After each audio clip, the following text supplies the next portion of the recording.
Professor, meron na po bang naitalang ganitong kaso in the past? Kung may nangyari man po na bago nangyari ang isang terror attack, dumaan po muna dito sa ating bansa bago po nangyari yung pag-atake?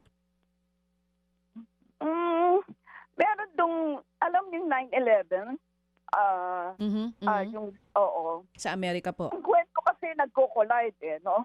Kaya ang sources are really colliding. Ang sinasabi nila na ang pag-iisip tungkol dito ay dito pinanganak, no? But it was being belied by other sources. But, hindi ko rin alam kung ano talaga yung tunay niyan.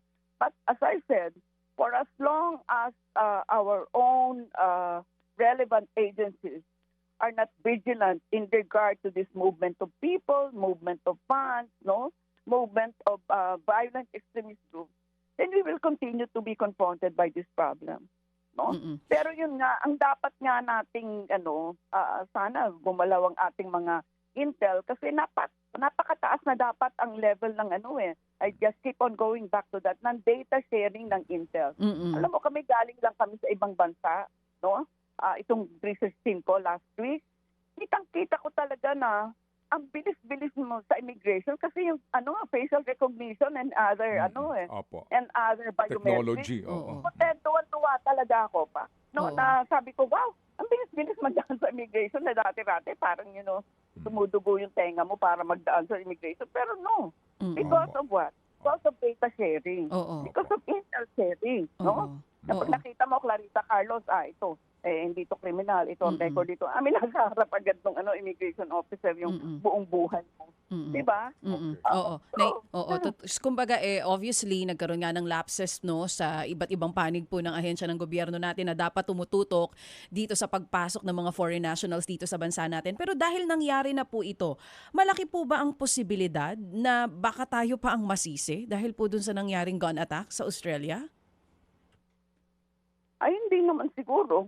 No? Because there are things which are beyond our control. And siguro, what is telegraphed to our intel and other relevant officials is medyo maghigpit kayo, mag-recalibrate kayo ng inyong mga guardrails at ayusin niyo na hindi maulit na ito dahil, as I said nga, dagdag na naman ito sa listahan ng kung bakit hindi mamumuhunan ng mga tao dito, hindi ba? Kung ikaw ay businessman, palagay mo ba at mamumuhunan ka dito na ganito pala yung sitwasyon?